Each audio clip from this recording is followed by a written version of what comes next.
Hello, everybody. Scott Golden here with the Golden Opportunities Coaching YouTube channel. Welcome to those of you who are new. Welcome back to those of you seasoned veterans of what we do around here. What we do around here is bring about conversations of a psychological, mental health, emotional health paradigm. We do that as often as we can, usually several times per week. We make something happen for your benefit. My schedule is crazy, as always. Past tax season, hopefully it slows down a little bit for the next couple of months, but a move may be coming, so changes are on the horizon. In any event, this is the Attractive Habits series. If you're looking to improve your quality of habits, would love to be of assistance to you in any way that I can. Please feel free to reach out at PO Perception on Twitter or in the About Me section of this YouTube page. Either one, get you in touch with me or a member of my team for that purpose. Now, what are some attractive habits in this part two of the series that can improve your quality of life? The first is ultimately eating and self care. Consistency of self care is super important for a number of reasons. If a person knows that you're able to take care of yourself, they're going to be less stressed out with taking you on as a potential partner because at the end of the day, it's one less thing they have to do for you. Now, that doesn't mean that people can't care for you if you're sick or care for you if you're going through a difficult um, emotional time. But the idea that you can care for yourself in a consistent way, leading things forward in a positive direction, is something that most people are going to find attractive. And so, the next thing there is kind of blending it positive thoughts and positive worldview. Now, I am very much a believer in neutral leaning positive thinking and neutral leaning positive action. What that means is all things can happen at any given time. So a good person can do what we consider to be socially unacceptable things, and a bad person can save a kitten.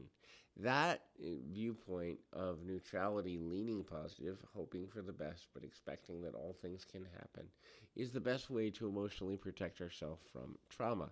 If we prepare ourselves that something bad can happen, but we can recover, we focus on resiliency and make something happen in a way where I didn't completely, fully, 100% trust that nothing bad could ever happen.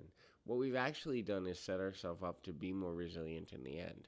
The more you go one direction or the other, that is obsessively negative or defiantly or consistently positive, you set yourself up to be blindsided when the opposite of what you're expecting happens. And so, the proper or the most productive worldview includes starting from a place of neutrality, going back there often, but leaning in a positive direction.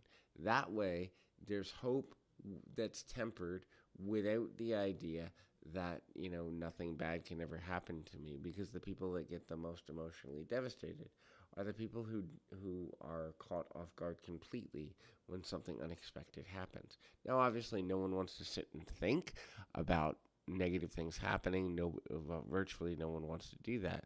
But knowing that they can and being mindful of that is a good self-protective mechanism. The next thing is the level of respect.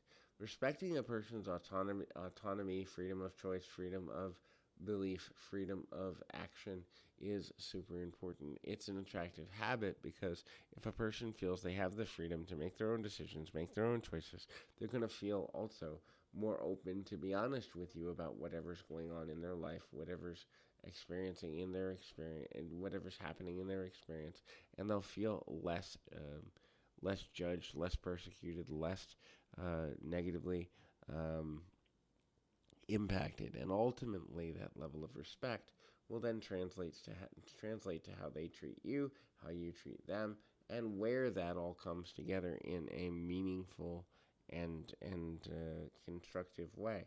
And then, of course, the last in this particular audio is being as much of a giver as one can. Now, true giving, and this is where life gets a little dicey, true giving is without expectation. And unfortunately, many of us struggle with giving and then expecting to receive in return. And while that is the natural order for the majority of people, the people who give from a no expectation mentality are more likely to get higher levels of joy, higher levels of positive thought, energy, and impact than if I give to you and then I expect you to give back to me. Now, if I go in believing that I am worthy to be given back to, worthy to be treated with reciprocity, but not expecting it, I can live from a healthier space. So, in any event, um, hopefully this is helpful. Keep your feet on the ground, your mind in the moment. Until next time, everybody.